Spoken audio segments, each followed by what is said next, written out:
Welcome back to Deeper Than a Cut. We are back inside of Executive Cuts, right outside of downtown Detroit, and joined by T. I'm joined by Bishop Davis, and I'm joined by Nico. Hello to you all. Yeah. Hey. All right. One. All right. So last time we were here, we hit on relationships, and the feedback was very positive on the dialogue during that conversation. Therefore, we're back here to talk about divorce. How do you recover from a breakup, from a divorce? That's good. So, T, we have you in the building, of course. Yes. Bishop Davis, Nico, to get as many perspectives as we possibly can. Sure. Who wants to start off this conversation? How do you enter that next chapter? I mean, that next part of your life when that happens? Man. You first of all have to understand that divorce is like a death. Because you've been with this person for no matter how long, if it's a year, 10 years, whatever it is, it's a separation. You used to doing things, you used to going places together, you used to making decisions together. Now you find yourself, and I've been there, I was married 20 years and went through divorce. You find yourself alone, you're spending holidays, and you're really rediscovering yourself. You're spending holidays alone. I never forget, I think it was Labor Day or Memorial Day. I didn't realize, I had moved back to Detroit, that people actually did things alone other than the traditional things. And so I had to rediscover myself, because on those holidays, of course, you're with the family, you're barbecuing. And so it's a death occurs. And many times we try to re-enter into the dating life too soon, and we're not healed. We just move on. Wow. And so you got to understand that it's a death, and you got to take your time to rediscover you, because you are a new person now. I'm only asking, Bishop. I've never been married. Clearly, therefore, I've never been divorced. How do you know when? I'm taking my time. I'm taking my time. Easy. Yeah, take it easy. Take your time. Take it easy. With that being said, Bishop, how does a person know if they are fully healed? So I often say, when I'm talking to people about re-entering, and that's what we're talking about, into the dating scene, number one, it's different now. No matter how long, it's different now. Especially now, it's different. You have to get out there and see. You can't say you're ready unless you're across the table from somebody else. So to say I'm ready because you feel it, you need to sit down, go on a date. Let the person know, I'm just out enjoying myself. You don't tell them you're a guinea pig. You have to feel it before you say it. Yeah, you do have. You have to feel it, but a lot of times our feelings are not true. It is the anxiety to get out. So even though you may feel it, you got to test it. So you go on a date, and if they say things that triggers you, reminds you of, do things, it's okay to go back in, go out, go back in, go out, go back in, and then finally you be like, okay. And everybody's healing is different. You go to a doctor, all four of us can go to a doctor, and we all hurt ourselves. All of us, according to our health, according to how we taking care of ourselves, all of us are going to heal in a different way and a different time. All of us are different. Nico. Yeah, to piggyback off of what the bishop said when he said, like, it's a death, like, that's how I view it. And when you're grieving the loss of anybody, it's still stages that you have to go through. So with death, that's like if they were to when they transition over, they leave this form and they cross over to another thing. It's the same thing with the relationship. So you got to go through like the same 5 steps of grieving: the denial, the anger, bargaining, depression, and then the acceptance. And I feel like Bishop said, once you get to the part where you're healed, at that point you have accepted what happened. But you have to see this person every day, or they're still in the land of the living. That's what makes it harder. You know, when people transition in death, they move on, you don't see them in the physical anymore. It makes it difficult when you have to continue to see them, but you still got to go through the process, the grieving process, as if they transitioned over into the next realm. And a lot of times I feel like I've even done it.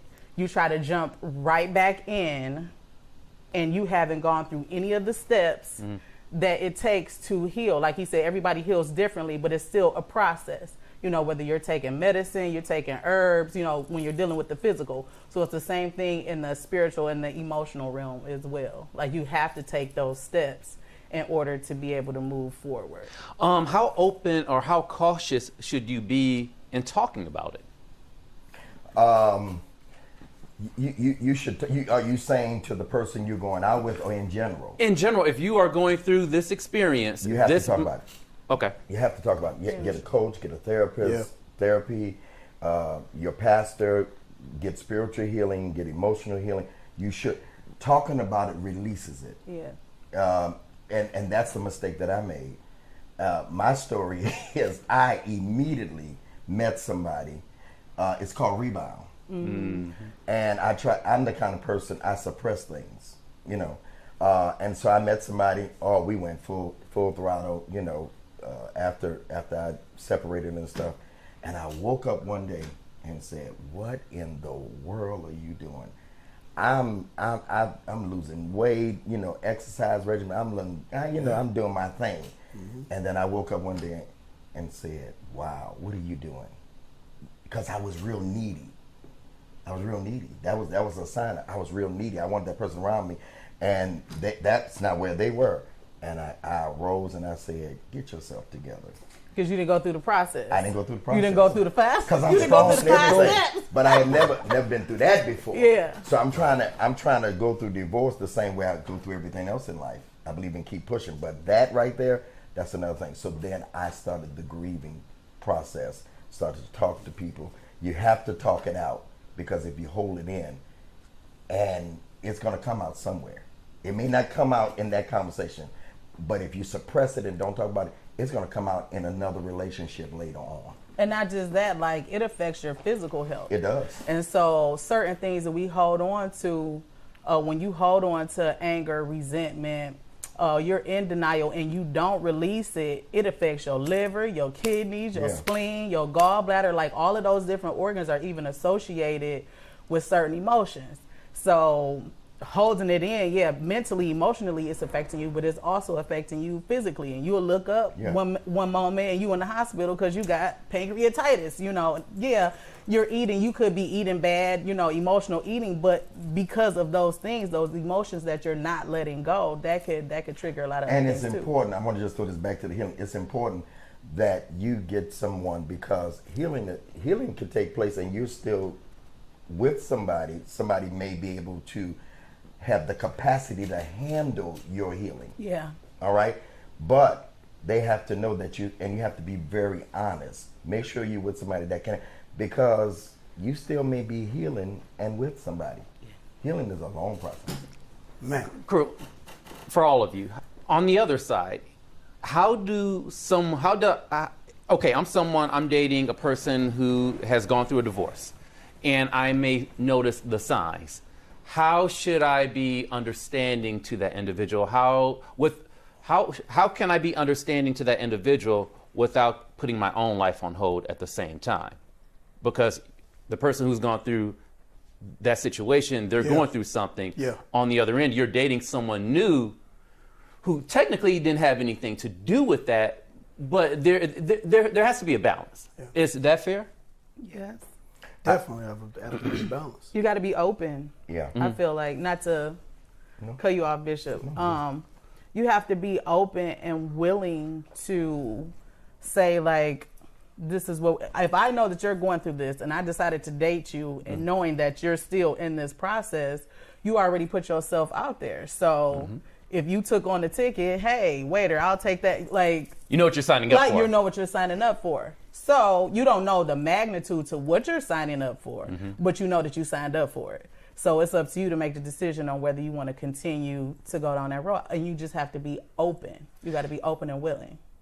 As long as the other person is open and willing. But you know it's going to be times that they're not going to be open and willing. So I feel like that's the balance, where one is weaker, the other one is stronger, and vice versa. And where are they in the process? Yeah. Like, are we looking at the body in the casket? Are we embalming them? Like, I mean, because it's a death. Yeah. Where are we at in the process? Because the person that's dating this person that's been through the divorce or going through it, they have to have the capacity Yeah. for that. I'm talking about mentally. Yes. Yeah. Because they're going to continue to talk about it, and that phase where they're still talking about it, that's kind of a sign, right? That's a red flag if they're always talking about it. Yeah.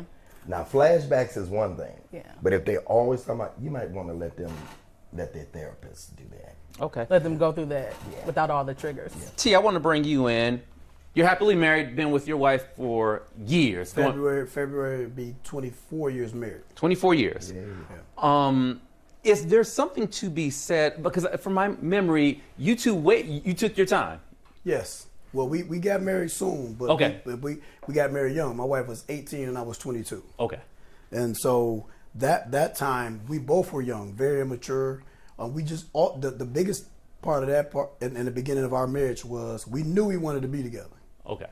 And so listening to Bishop and listening to Nico talk, there were moments of time, even I've never been divorced, but there was moments being 24 years married.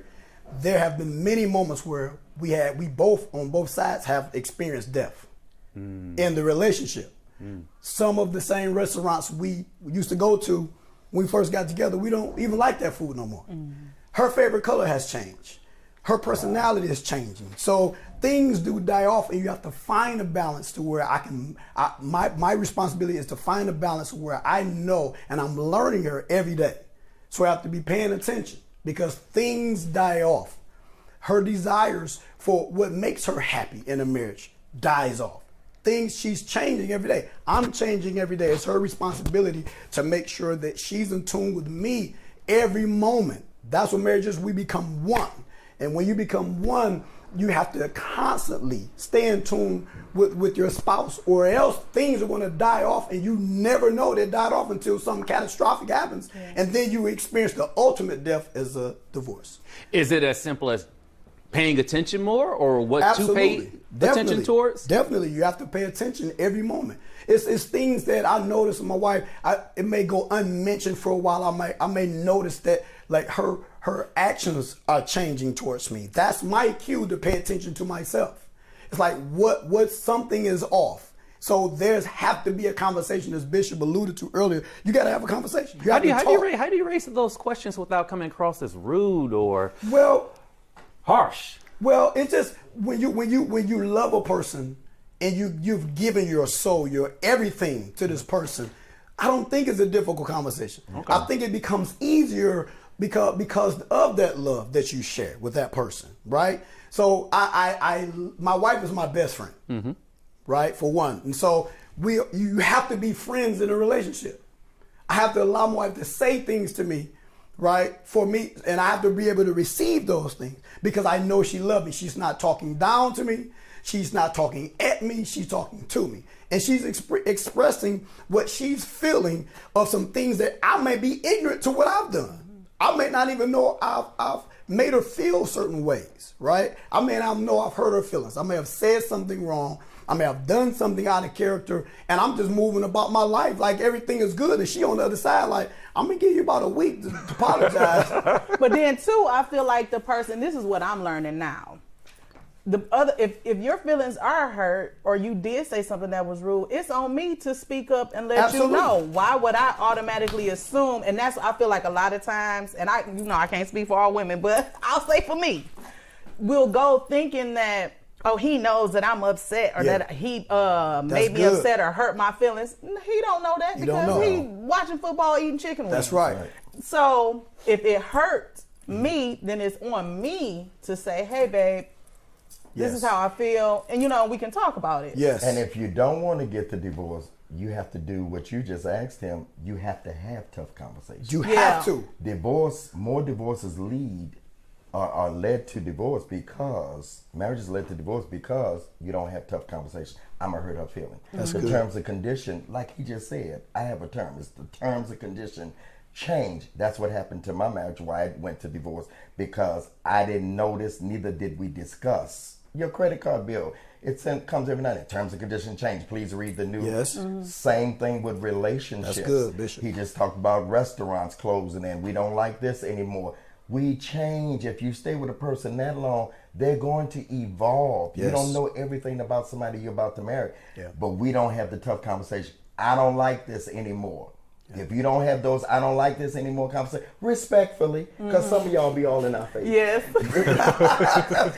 Respectfully and not tearing each other down, Yeah. then it will lead to divorce. Yeah. Definitely. That's a part of the learning process, though, It too. is. Like my mother always said, you can get more flies with honey than you do vinegar. And again, So yes. you just have to really be cognizant of like the things that you're saying or how you present them, like the delivery, you know, especially in talking to a man. And a lot of times for single women, or if you've been on your own, doing your own thing for a while, and then you get into a relationship, you're used to doing things a certain type of way. Yeah. So you're in a state of like self-check constantly. And people don't like to have those conversations with themselves in the mirror, checking themselves on a constant, to see what it is that could be improved. Because I feel like there's always, like, even though you're doing a good job, there's always room for improvement. Oh, yeah. And if we're constantly evolving, then that means you're constantly improving. Yeah. That's good. Self-awareness is key. Tone That is key. good. Yeah. That Tone good. is key, especially to a man. Especially to a man. Especially to a man, because it's how you set your tone. Yeah. It's how we respond. Yes. Yeah. Well, at the end of the day, if you're keeping an open mind, and that's based on the individual, you can tell a person anything, but in the way it's delivered, Absolutely. it's essential. Yeah. So, Delivery is everything. so delivery is it's a very key element, but listening is even bigger. You gotta listen. Take it in. I'm a person. I was hard headed. I'll be honest. Boy, she watching. She know. She told me many years, Bishop Nico Jock. She told me, baby, some things I say to you, it's like you feel like you have to be on a defense mode, because what happens is I had an epiphany. I had to come to the realization I didn't even know I was changing. And so when my wife would say certain things to me, I'm like, I don't do that. What you mean? So it's like it shuts the conversation down. If your wife or your husband is trying to convey their feelings, express their feelings to you, and you just shut them down, the person going to feel like, well, I can't even express how I'm really feeling. And that's the moment of death. That's when the illness started to happen in the relationship, because if you make me feel like what I'm saying and my feelings don't matter, then I'm not going to express them to you. Yeah. And that's just a long way down a dark road to just that disaster. And so the biggest element, it is the delivery. But on the receiving end, I have to be willing to hear, because a lot of times I don't know I'm changing.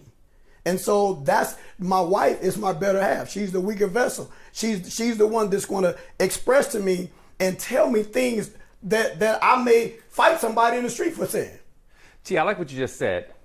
You started off by saying listening, but then you just hit on a key word, hearing. Yes. And there's a difference There is between a difference. listening There are. and hearing a person. Two different. When you hear a person, you fully take it in and you make adjustments. Yes. Don't have selective hearing. Selective. Ooh. That's it. And don't listening is important. No, listening is important, but Yes, don't sir. listen just to respond. That's it. Because some people just listen.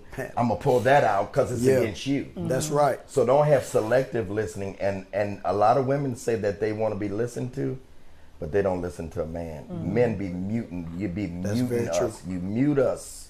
I don't want to make this about a man-woman thing, but you mute us and you listen Perspective. to respectfully. No, I get it. I mean, We're gaining respect. You want to open him up. You want to open him up, but then when you open him up, you don't want Yeah. to hear what he has to say. yeah, and then that automatically makes them close off. And that's something that we got to work on. I know as a woman, I know. And when we close up, Yeah. yeah. Wrap it up, B. Wrap it up. Nico, my sister, I promise this is not a gang up. I promise you. I don't take it that way. This is one I have to ask this question. Go ahead. Why? Not in absolutes. But in many cases, not all cases, but in many cases, why is it difficult for a lady to say, I was wrong? Woo! Accountability. We don't like that. Have you seen? It's a reel out. It's so funny. Have you seen that reel? And they set it up like it was a game show, and Yes. they were like, women, you have to touch this thing or whatever. So it was like they set it up like Fear Factor. Uh-huh. And when he revealed what it was accountability. Did you see that reel? And the ladies are like running to it and they're falling and they can't get to it. It's the funniest thing ever. The thing is, because we attempt to be, you know, superwoman in our minds, and this is something that I am struggling with. I won't say I'm struggling. It's a challenge. In our minds, we're superwoman. We take on all these different roles, all these different personalities. You know, like I can do this, I can do this, I can do that, I can do and this, hands I up can to do, you. I can do Crazy. all this stuff, right? Right. Because I am woman, hear me roar. Yes. I can do all these different things. And then when the time comes and we crack, that's like going back to say that I really couldn't do it all and I'm really not as strong. Like that could be like a preconceived notion, like, well, maybe I'm not really as strong as I thought that I was, or I really couldn't do all that and I tried to take on all of this, and why do you want me to be accountable? Because I'm a woman and I can do what I want to do, and I don't want to, you know, it's one of those, it's kind of like it's a unspoken thing of, I really don't want to own up to any of my mess because I am who I am and I hold all of this power at the end of the day. And like I said, I can't speak for the rest of my species. No, we're not speaking for everyone. Me, I had to grow into where I am now. And even when it's brought to my attention now, I'm still like, I don't do that. Like the gentleman I've been dating for the past year. Even though I've seen it with my own 2 eyes. Yeah. But you don't do that. I'm like, I don't do that. I'm like, what are you talking about? Because I'm looking at it. Our moods change with our emotion. So like our answer a lot of times, it'll change with whatever emotion that we're having at that time or the mood that we're in. So it's like, no, I didn't do that. I would never do that. What do you mean? That's not, my favorite color is red. What do you mean? I didn't say my favorite color is. Answered it. Emotions. That's yeah, exactly. and that's what it is. And because we are more emotive on the outside, you guys, I feel like, are just as emotive, if not more, but you don't display it. Ours is displayed, so a lot of times it comes off as being like extremely confusing. And so why would you want to hold me accountable for what? I am who I am, and no, I didn't do any of that. It's not even looking to, for me, it's not even that I'm looking to hold you accountable. Right. It's just, when I'm wrong, I say, But do Nico, you guys always though? I do. Listen, I think Bishop does. Bishop. Yeah. I think T does. It may take a minute, but I'm It take a minute. It takes. So But you do it. But I'm gonna it takes a level. It takes a certain level of maturation too. And like I said, just being conscious and understanding what you're up against, who you're up against, the type of man or not just in any situation that you're dealing with. Like, you know, if you did it, you made a mistake. Is room for improvement. Always. Change is the only thing that's constant. Yes. You know, and understanding that is like, okay, yeah, I'm gonna hold myself accountable. But who really wants to look in the mirror and have the mirror tell them back like, hey girl, you know, you shouldn't have did that. And you want to listen to that. That's like a form of you're being chastised.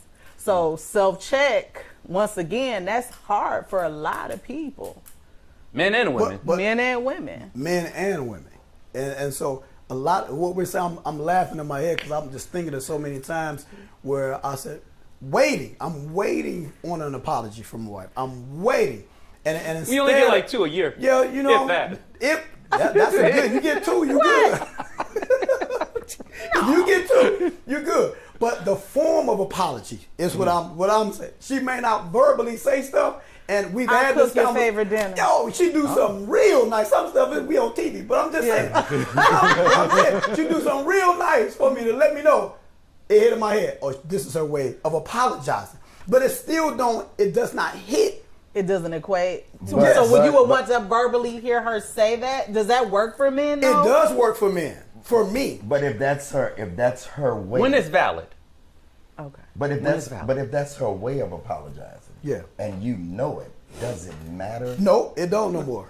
Now, It depends on what it is. Yeah, now if it's major, you probably won't. Yeah. But some of that, It's come on, levels. T. It's levels to it. Some of that be our ego. It does. It does. And we know that she cooking a meal for that. Of course. So you just gonna cook me a meal? I'm You ain't eating got to say nothing. I'm eating that meal That's the only too. way you apologize. Or there's other things too they do, but yeah. Okay. Hey! Hey, look, we talking about marriage and divorce. Sometimes these conversations, it matters. What we're saying, it matters to stay with a person that you've given your vows to, and before God. When you stood at the altar, you gave them vows. The vows don't stand up when things are good. Those vows stands up when things happen. That's when you have to resort and remember, like, why did I get married to you? Why did I give you myself? Like, what vow, what standard did I have at that time when I committed? Like, sometimes you just got to go back to that first love. You got to remember what got you there. And then let that be the log in the fire that's going to burst a flame and to keeping you together. Right? You have to be able to have these tough conversations in marriage.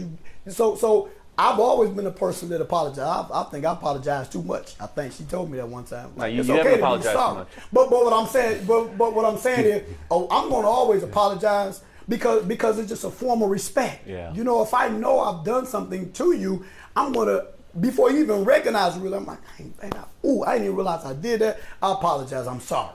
You know, but on a receiving end for a person that's always apologizing, I want the same respect and same regard in return.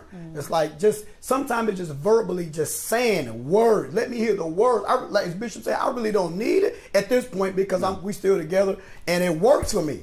But that don't work for everybody. Some people need to hear, like, I'm sorry, I apologize. You got to have that for your ego. It really, a lot of times, it's really not. No, it was better when I said it. It was better, right? When you said it, but no, I'm asking a question. I should put question mark on the end. But because it's just showing the respect for a person.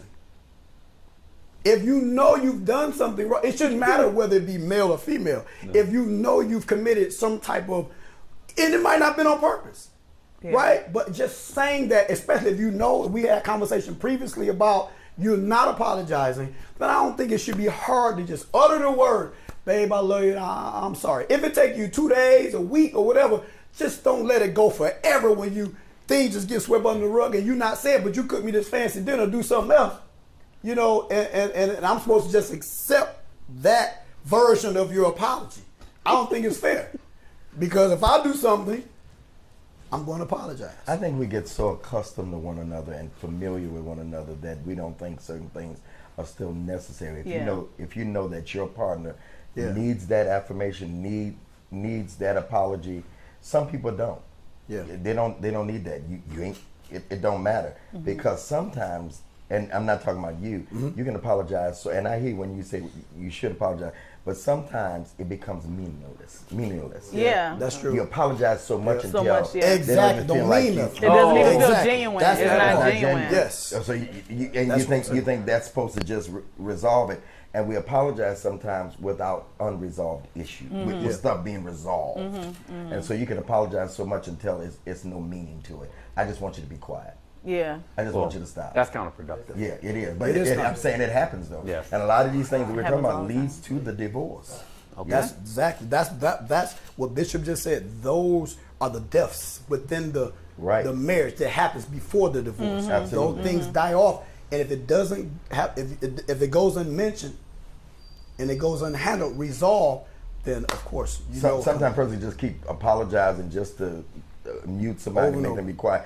And the issues aren't solved, and then that's what leads. We keep apologizing, but the stuff is still there, and that's what leads to the subject we're talking about: divorce. So I have a question. Go for it.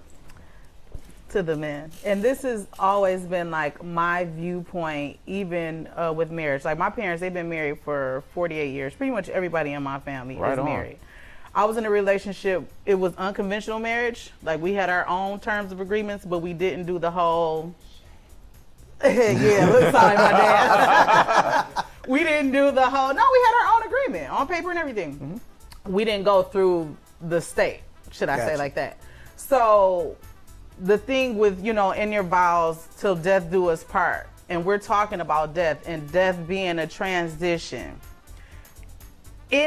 Death isn't always physical, because clearly we're talking about that here. So if this is dead, is it not time for us to part? Because this is dead. We have clearly transitioned to a whole different space. You're in another space. I'm in another space. And if this is no longer healthy and conducive for the both of us, is it time for us to go? If you've done everything you can to try to That's- save it, you've done therapy, you've talked to others. I mean, and Exhausted all exhausted possibilities. all possibilities. You know, I know I'm gonna get in trouble because of who I am by saying Yeah. that, but yes, Yeah. because you know stuff that's happening now. There are people that are divorced and still living together, and they haven't done it at the court. Yeah. They're sleeping in separate beds, separate Yeah. rooms. Yeah. They have other homes, they have other relationships, and they're just doing it for the gram, they're doing it for social media, they're doing it for television, doing it for whatever, and they're staying together. And so, if that's a miserable way to live, It's miserable. It's already dead. It's miserable. Your relationship is dead, right? You just have not had the service. Yeah. Nico, Bishop, T, we're out of time for this particular topic for now, but thank you. Hot water say. So it's always a lot more to say. We'll be back at it. It's deeper than the cut. It's deeper than the cut. Thank you all. Once again, Nico, Yes. Bishop, T, Awesome. thank you. Thank you. Again, it's deeper than the cut.